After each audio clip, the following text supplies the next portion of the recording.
Hello दोस्तों, स्वागत है आप सभी लोगों का हमारे टेक्निकल प्रवचन यूट्यूब चैनल में। मैं आज आप लोगों के लिए जो है कि एक बहुत ही अच्छा इंजीनियरिंग ड्राइंग का टॉपिक लेके आया हूं। अभी जैसा कि आप लोगों को पता है कि अभी एग्ज़ाम जो है कि 27 से 30 सितंबर के बीच में DFCCIL लेने जा रही है, जिसमें मैनेजर से लेके जूनियर एग्जीक्यूटिव तक के पोस्टों का एग्ज़ाम शामिल है। तो हम यहाँ पे स्पेशली बात करेंगे जिसके लिए टॉपिक तैयार किया गया है, ये जूनियर एग्जीक्यूटिव मैकेनिकल पोस्ट के लिए, जिसमें 14 पोस्टें आई हुई हैं। पोस्ट कोड संख्या 34 के लिए है, जिसका एग्ज़ाम अभी बहुत जल्दी होने वाला है 27 सितंबर को। तो मैंने अभी बहुत मेहनत से इसको जो है कि पूरा नोट से तैयार किया है और इतने आसानी तरीके से जो है कि समझाने की कोशिश किया है कि इसमें आप लोगों को बहुत सारी चीज़ें जो है कि आसानी से समझ में आ जाएं। और मैक्सिमम एग्ज़ाम जो पूछे जाते हैं, मैक्सिमम एग्ज़ाम में जो क्वेश्चन पूछे जाते हैं, ये सब जो है कि इन्हीं में से क्वेश्चन लगभग आते हैं। और दोस्तों, इसके अलावा अगर कहीं से आते हैं तो वो फिगर वाले क्वेश्चन होते हैं, जिसके लिए आप लोगों को थोड़ा सा अलग से पढ़ना पड़ेगा।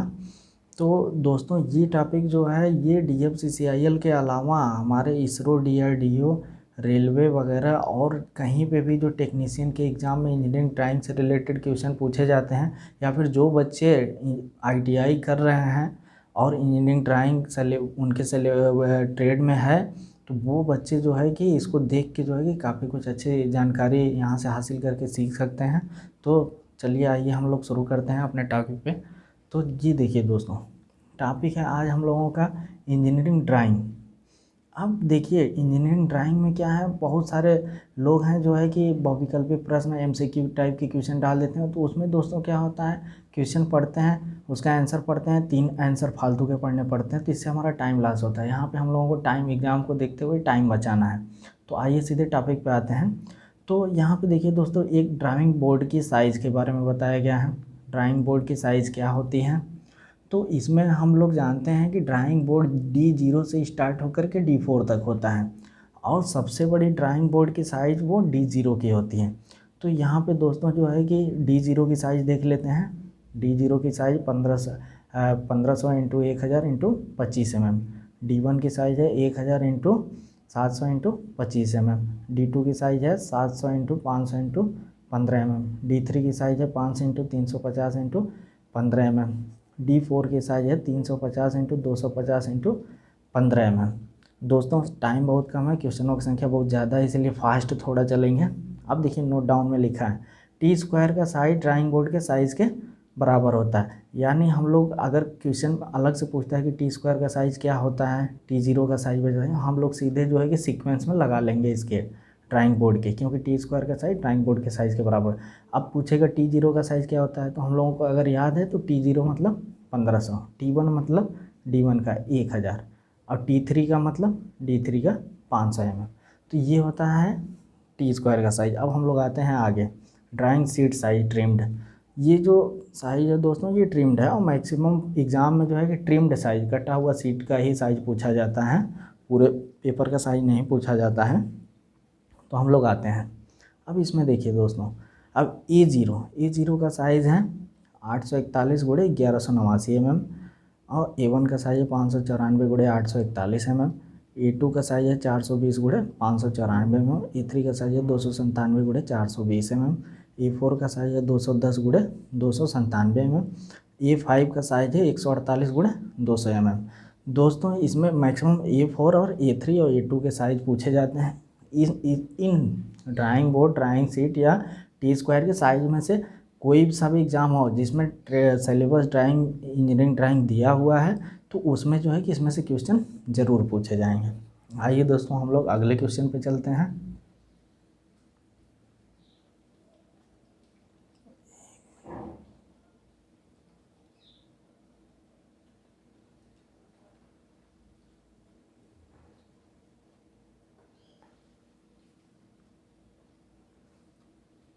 तो दोस्तों, आते हैं अगले क्वेश्चन पे। देखते हैं, हार्ड पेंसिल, जो हमारा ये हार्ड पेंसिल है, पेंसिल के बारे में हम लोग स्पेशली यहाँ पे बात करेंगे। हार्ड ग्रेड की पेंसिल कहाँ से कहाँ तक होती है। हार्ड ग्रेड की पेंसिल 9H से लेके 4H तक होती है दोस्तों। 4H, 5H, 6H ऐसे करके होती है। तो ये H जो है हार्डनेस दर्शाता है। हार्ड ग्रेड की पेंसिल जो है 9H से लेके 4H तक होती है। मीडियम ग्रेड की पेंसिलें जो हैं 3H से लेके B तक होती हैं। B का मतलब ये बोल्डनेस को दर्शाता है, शार्पनेस को। शार्प्ड ग्रेड की पेंसिल 2B से लेके 7B तक होती है, 2B 3B 4B dot dot 7B तक। सबसे हार्ड पेंसिल जो होती है 9H टाइप की होती है, और सबसे सॉफ्ट यानी मुलायम पेंसिल जो हमारी है वो 7B की होती है। अब आते हैं, अब वन लाइनर पे आ जाते हैं। कंस्ट्रक्शन लाइन के लिए यूज होने वाली पेंसिल कौन सी है? 2H और 3H है। बोल्ड लाइन के लिए यूज होने वाली पेंसिल कौन सी है? सॉफ्ट ग्रेड की है। लेटरिंग के लिए HB पेंसिल है। और मिनी ड्राफ्टर का प्रयोग किस कार्य में नहीं होता है? तो मिनी ड्राफ्टर से सब कुछ बन जाता है, लेकिन फ्रेंच कर्व के रूप में मिनी ड्राफ्टर का यूज नहीं हो सकता है। ड्राइंग शीट की लंबाई तथा चौड़ाई का अनुपात कितना होता है? ये बहुत दोस्तों मोस्ट इम्पॉर्टेंट क्वेश्चन है। ड्राइंग शीट की लंबाई तथा चौड़ाई का अनुपात कितना होता है? ड्राइंग शीट की लंबाई का चौड़ाई का अनुपात जो है कि 1 संबंधी करणी में 2 यानी 1/√2 1/√2 होता है के रेशियो में होता है। फ्री हैंड स्केचिंग के लिए कौन सी ड्राइंग शीट यूज होती है? तो दोस्तों फ्री हैंड स्केचिंग के लिए हम लोग जानते हैं A4 साइज ड्राइंग यूज होती है, ड्राइंग शीट यूज होती है। ड्राइंग बोर्ड का वह भाग जिस पर टी स्क्वायर का स्टॉक स्लाइड करता है, यानी ड्राइंग बोर्ड का वह भाग जिस पर टी स्क्वायर हमारा जो है कि स्लाइड होता है, तो वो इसको हम बोलते हैं इबोनी एज। क्या बोलते हैं? इबोनी एज बोलते हैं। अब हम लोग आते हैं अगले क्वेश्चन पे।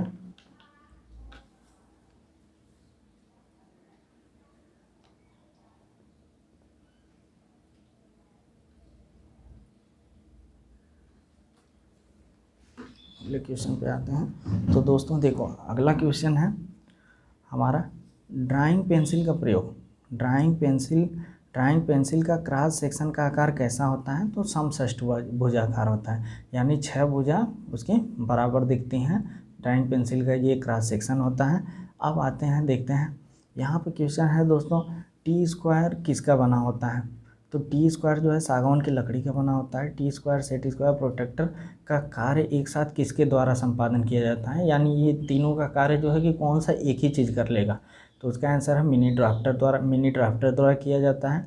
मिनी ड्राफ्टर 3 प्रकार का होता है, ध्यान दीजिएगा। अब अगले क्वेश्चन पे आते हैं। सेट स्क्वायर के तीनों कोणों का योग कितना होता है?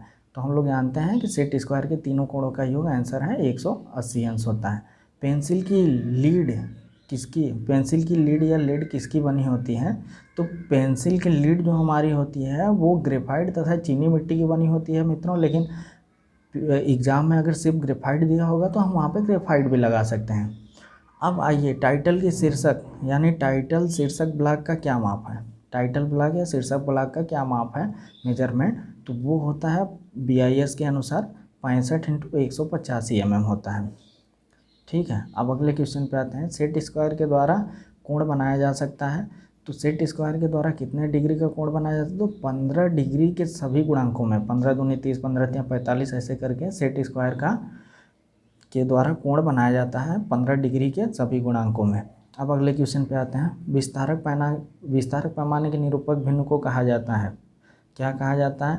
विस्तारक पैमाने के निरूपक भिन्न को कहा जाता है। इसका आंसर है x संबंधे 1, जहाँ x 1 से बड़ा होता है। ऑप्शन में अगर ये मिलेगा तो हमको यही वाला लगाना है। बड़ी मशीनों की ड्राइंग किस पैमाने से बनाई जाती है? तो हम लोग जानते हैं कि बड़ी मशीनों की ड्राइंग जो होती है, बड़े बड़े ड्राइंग जो है लघुकरण पैमाना एक होता है, उस लघुकरण पैमाने के द्वारा बनाई जाती है। अब हम लोग आते हैं नेक्स्ट क्वेश्चन पे। कुछ छूटने ना पाए दोस्तों, इसलिए जो है कि मैंने जो है कि सारा कुछ टॉपिक तैयार कर रखा है। अब देखिए, अब हम लोग करते हैं कि जब अगले क्वेश्चन पे, जब बना हुआ ड्राइंग साइज के वस्तु के आकार के बराबर होता है तो पैमाना कहलाता है।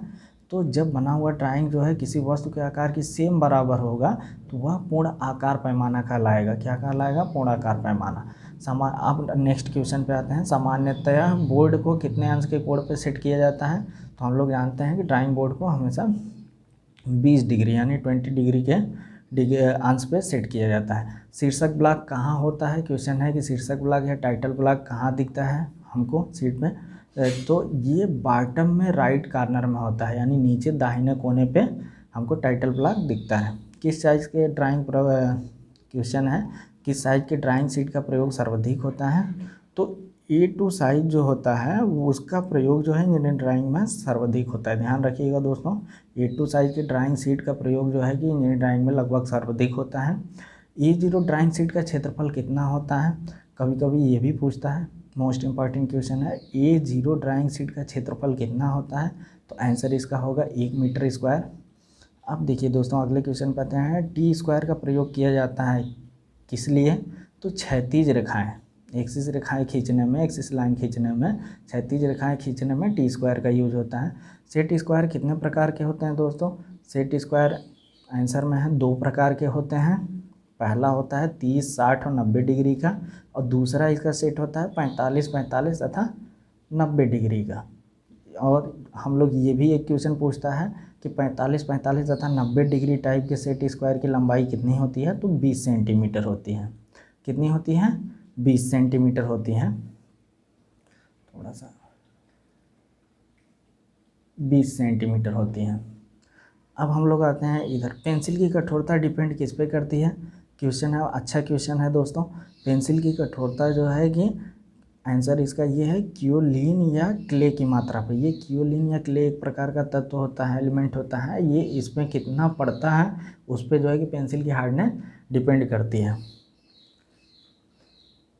नेक्स्ट क्वेश्चन पे आते हैं।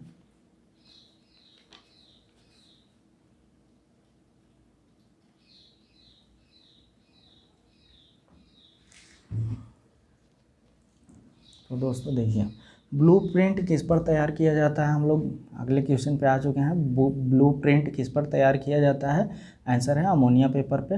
अब नेक्स्ट क्वेश्चन है, छोटी कंपास द्वारा कितने mm के व्यास के वृत्तचाप खींचे जा सकते हैं, तो 25 से 50 mm के वृत्त, 25 से 50 तक के व्यास के वृत्त खींचे जा सकते हैं छोटी कंपास के द्वारा।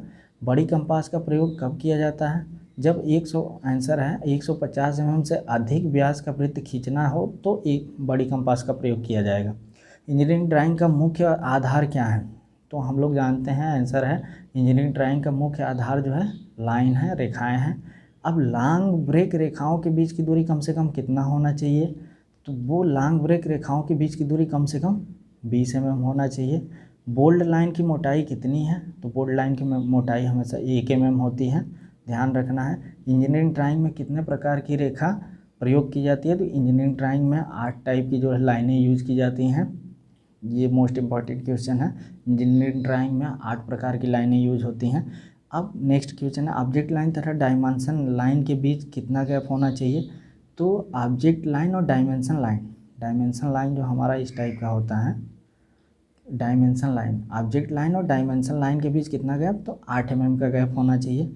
अब अक्षरों को प्रायः किस नाम से संबोधित किया जाता है, तो अक्षरों को अपर केस और लोअर केस के नाम से संबोधित किया जाता है। लोअर केस की जो मोटाई होती है वो 2.5 mm से लेकर 14 mm तक होती है, ध्यान रखिएगा दोस्तों। अब नेक्स्ट क्वेश्चन पे आते हैं।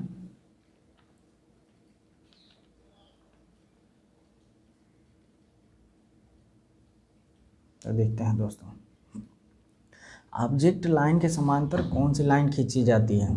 ऑब्जेक्ट लाइन के समांतर कौन सी लाइन खींची जाती है, तो जैसा कि यहाँ 8 mm दिखाया गया था क्वेश्चन में, तो ऑब्जेक्ट लाइन के समांतर डायमेंशन लाइन खींची जाती है। सेक्शन लाइन जिसे हम छेदक रेखा कहते हैं, क्षैतिज से किस झुकाव पर खींची जाती है, तो सेक्शन लाइन हमेशा जो है एक्सिस से 45 डिग्री के एंगल पे खींची जाती है, ध्यान रखिएगा दोस्तों।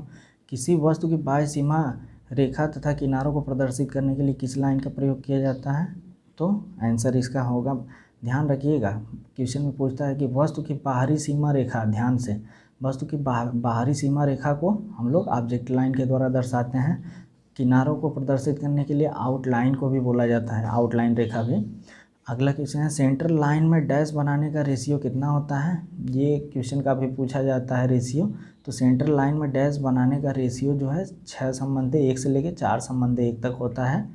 अब देखिए, किनारे दर्शाने वाली रेखा को क्या कहते हैं, तो आंसर होगा आउटलाइन रेखा कहते हैं। अब आगे आते हैं, तीर के निशान की लंबाई, तीर के निशान के शीर्ष की लंबाई और मोटाई का कितना होता है, तो हमारा तीर का निशान ये ऐसा होता है, तो इस मोटाई के ये 3 गुना होता है, यानी मोटाई का 3 गुना होता है, ध्यान रखिएगा दोस्तों।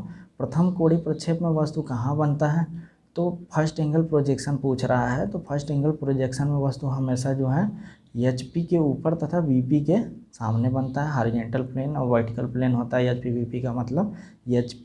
प्रथम कोणीय प्रक्षेप में जो है कि वस्तु HP के ऊपर तथा VP के सामने बनता है। तृतीय कोणीय प्रक्षेप में वस्तु की स्थिति क्या होती है, तो थर्ड एंगल प्रोजेक्शन में हमारा जो है कि वस्तु जो है HP के नीचे तथा VP के पीछे बनता है। अब देखिए नोट है, मोस्ट इम्पॉर्टेंट नोट है, प्रथम कोणीय प्रक्षेप में प्लान जो है वस्तु के फ्रंट व्यू के ठीक नीचे बनता है। ध्यान रखिएगा दोस्तों, प्रथम कोणीय प्रक्षेप में प्लान जो है वस्तु के फ्रंट व्यू के ठीक नीचे बनता है। और जबकि तृतीय कोणीय प्रक्षेप में प्लान जो है वस्तु के फ्रंट व्यू के ठीक ऊपर बनता है। दोनों एक दूसरे के जस्ट अपोजिट हैं, ध्यान रखने वाली बातें हैं दोस्तों। आते हैं हम लोग नेक्स्ट क्वेश्चन पे।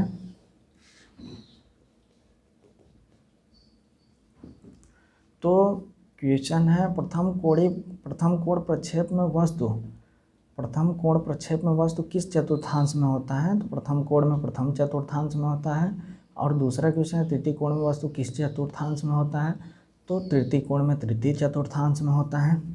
अब देखिए एक लास्ट क्वेश्चन है, किसी ठोस आकृति के लंब कोणीय प्रक्षेप को प्रदर्शित करने के लिए कम से कम कितने दृश्य बनाने पड़ते हैं। यानी किसी ठोस आकृति को लंब कोणीय ऑर्थोग्राफिक जो है कि प्रोजेक्शन में दर्शाने के लिए जो है कि हम लोगों को जो है कि कितने दृश्य कम से कम बनाने पड़ेंगे, तो आंसर होगा 2 दृश्य। तो दोस्तों ये रहा हमारा इंजीनियरिंग ड्राइंग का टॉपिक। और इसके अलावा दोस्तों इससे बाहर से प्रश्न कहीं नहीं पूछेगा, अगर पूछेगा तो फिगर से रिलेटेड पूछेगा, जिसके लिए मैं एक बुक लेके बैठा हूँ, आप लोगों को दिखा दूँ। कम से कम आप लोग लाइन पहचान लीजिए। देखिए दोस्तों ये जो लाइन है हमारी, ये कंस्ट्रक्शन लाइन है, ये हमारी कंस्ट्रक्शन लाइन है जो बोल्ड दिख रही है। उसके बाद जो है कि ये वाली लाइन जो है ऑब्जेक्ट लाइन है जो बोल्ड से थोड़ी सी थिन है। ये जो हमारी घूम घूम के लाइन गई है ये हमारी जो है कि हिडन लाइन है, हिडन। ये जो थोड़ा थोड़ा उस पर जो है कि जाके और थोड़ा थोड़ा सा ब्रेक हुई है, जैसे एक बराबर अंतराल पे जो है कि डैश दिया हुआ है, तो ये हमारी सेंटर लाइन है। ठीक है दोस्तों, ये हमारी सेंटर लाइन है। और एक बड़ा डैश दे के बीच में डाट है, फिर बड़ा डैश दे के बीच में डाट है, ये हमारी कटिंग प्लेन लाइन है। और ये वाली जो है हमारी ये मोटा बोल्ड लाइन जैसा डैश है, छोटा सा जो है कि डाट है, फिर एक पतला वो है डैश है बड़ा सा, फिर डाट है। ये हमारी जो है शार्ट ब्रेक लाइन है। और ये जो जिग जैग टाइप का बना है ये लॉन्ग ब्रेक लाइन है, बोल्ड दिख रही है। और ये हमारी जो है लास्ट में एरो बना हुआ है, दोनों के साइड में जो है पाई जैसे पड़ी हुई है, ये हमारी डायमेंशन लाइन है। तो दोस्तों लाइनों को अच्छे से पहचान लीजिए। हो सकता है कि जो है कि एग्ज़ाम में जो है कि ये लाइनों को दे दे और पूछे कि जो दिए गए चित्र में बताइए कौन सी लाइन है, तो आप लोगों को बताना पड़ेगा। और इसके साथ ही बहुत जो है कि सिंबल से रिलेटेड क्वेश्चन भी आ सकते हैं इंजीनियरिंग ड्राइंग में। बाकी अगर थ्योरेटिकल से आया तो पक्का है कि क्वेश्चन जो मैंने टॉपिक दिया उसी में से पूछे जाएंगे।